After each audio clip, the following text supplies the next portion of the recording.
예, 서울 용산의 권영세 의원입니다. 우리 듣던 대로 우리 이재명 의원님 자기 논리가 아주 충실하게 있으십니다. 그 논리에 대부분 저는 동의를 못하겠지만 좀 아까 우리 패스트트랙이 어떤 거라고 얘기를 하셨죠? 우리 박수영 의원님 질의에 대해서 답하신 것 중에서 단순히 빨리 하라가 아니라 별도의 빠른 절차를 의미한다 이런 얘기를 하셨나요? 아니 그런 뜻이 아니고요. 예.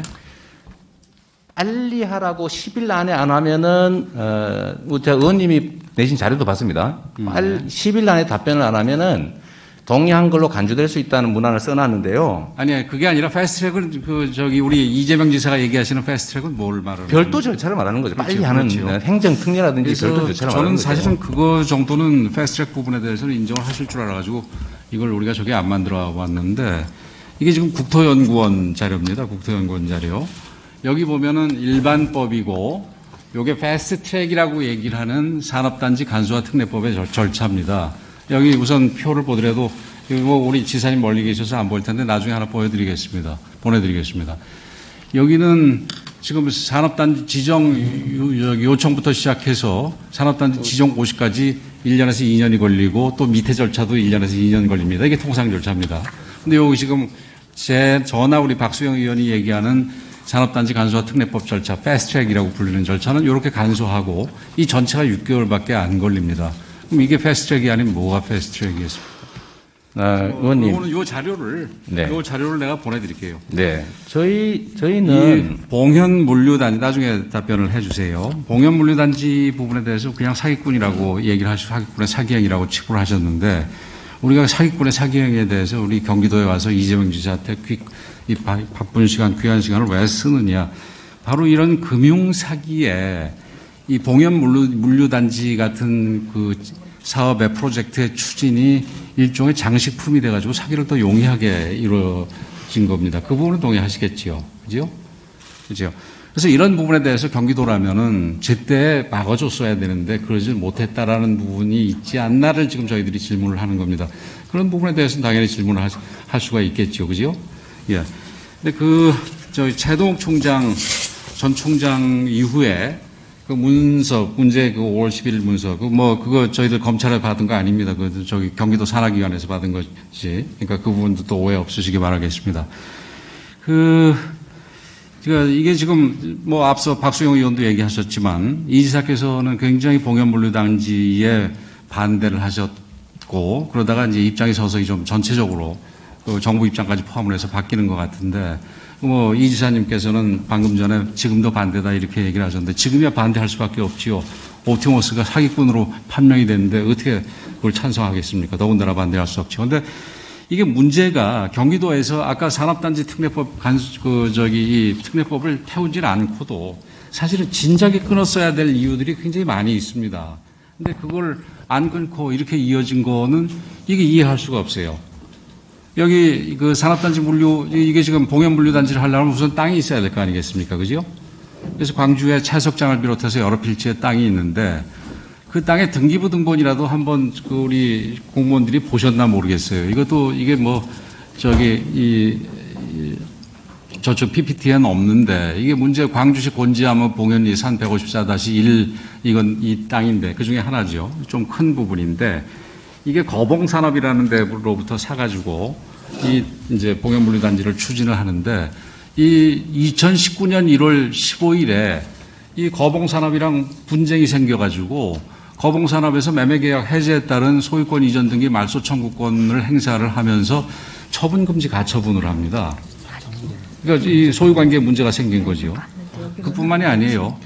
이게 올해 2월달 같은 경우는 소위 덕케이 손해보험 주식회사, 이게 교원공제조합의 산하기관인데 이게 하나은행으로 넘어가는 과정에서 이 덕케이가 옵티머스 측에 부당한 투자를 한 게 문제가 돼서 이게 조사 들어가는 과정에서 이게 부당한 투자가 확실시되고 그러니까 170억인가를 이제 옵티머스 측에 달라 그러면서 여기다가 임의 경매를 시켜요, 이 땅을.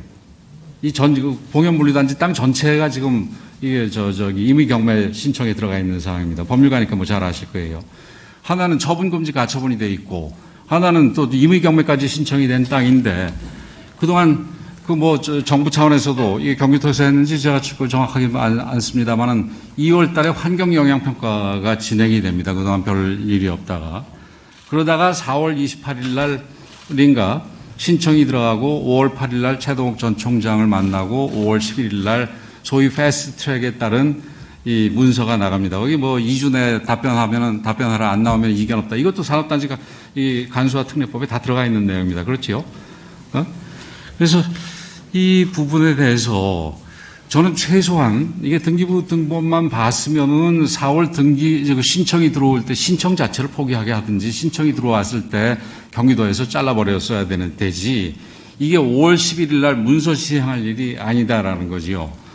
그리고 또 여기에 대해서 한 가지 제가 드리고 싶은 부분은 6월 19일이면은 옵티머스 이게 지금 옵티머스하고 관련된 부분은 수없이 나옵니다. 저 서류 중에 그 주요 투자자가 옵티머스라는 얘기도 나오고 그것도 아마 이 지사께서 잘 아실 텐데 이런 거가 6월 19일 날 옵티머스가 환매가 불가능해가지고 완전히 사기 사건으로 터져버리면은 이때 막혔어야 됐지요. 근데 얼마 전에 이 지사께서 페이스북에 쓴 것도 보면은 그 얘기는 안 하고 6월 무렵에 무슨 조치 취했다 얘기는 안 하고 패스트트랙 아니다라는 얘기만 하는데 이 부분에 대해서 그러니까 경기도가 최소한 4월 이전에도 그러니까 5월 11일 문서 시행하기 이전에도 막을 수가 있었고 그다음에 또 6월 이후에도 막았어야 되는데 안 막았고 그래서 이 부분에 대해서는 여러 가지 해석이 나옵니다. 저는 이게 아니기를 바라지만 이게 하나 다음 그 전에 거를 이게 2018년 10월 달에 10월 이후에 그러니까 반대 의사를 표시한 뒤에 11월 24일에 이 지사께서 기소가 되지요. 그래서 2019년 5월 달에는 1심에서 무죄 판결을 받았는데 2019년 말에는 벌금 300만 원을 받습니다. 그리고 올해 7월 저는 사실 전혀 이해할 수 없는 시기로 무죄 판결을 받았는데 이게 아까 6월 19일 날 옵티머스가 난리 지기수에서 대법원 판결을 정의가 이런 게 연관성이 없는지에 대해서 누가 당하는지 수밖에 없습니다. 저는 이게 여기에 대해서 구체적인 아니라 모든 사람의 의심에 대해서 이 지사께서 이거는 아까 페인지 무슨 과거라고 생각하는 그런 논리 말고 제대로 된 논리로 좀 해명을 해볼 필요가 있다고 생각합니다. 예. 네, 제가 또 아까 박수영 의원님께서 말씀하실 때 다 말씀 못 드린 게 있었는데 이번 기회에 마저 말씀을 드리도록 하겠습니다. 자꾸 패스트 트랙이 있다고 주장하시는데요. 예를 들면 어떤 특별법에 의해서 절차 간소화가 있으면 그 해당되는 모든 사안에서 다 적용되기 때문에 그런 걸 패스트 트랙이라고 하지 않습니다. 특례법이라고 하죠. 패스트 트랙이란 안 빠른 정규 코스가 있는데 별도로 빠른 코스를 만든다 이런 뜻 아니겠어요. 봉현 물류 단지에 대해서만 예외적으로 뭔가 절차를 취하고 빨리 해주고 다른 거는 그냥 통상 절차에 의해서 한다고 해야 패스트 트랙이라는 말이 되는 것인데 그냥 모두에게 똑같이 적용되는 행정 절차에 관한 그 간소화법을 가지고 여기만 패스트 트랙이다라고 하는 건 논리 모순이고요.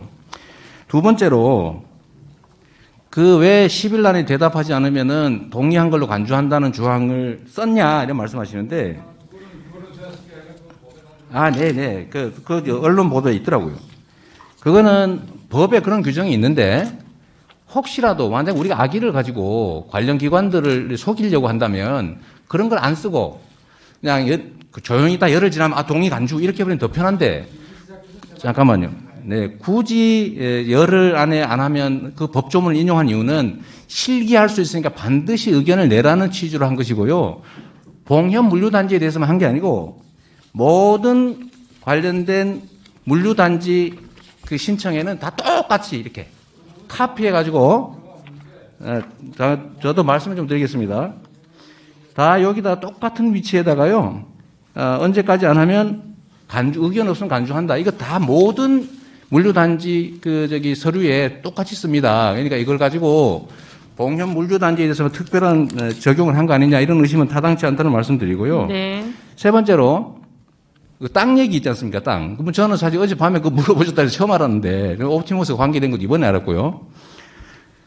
제가 아침에 제가 긴급하게 설명을 들은 바에 의하면 이 물류단지 허가 문제는 소유가 요건은 아니고 수용을 할 수 있기 때문에 자금을 어떻게 조달할 것이냐에 대해서 검증을 한다고 합니다. 근데 그게 옵티머스가 옛날에는 이 관련 사업자가 아니었다가 바뀌었대요.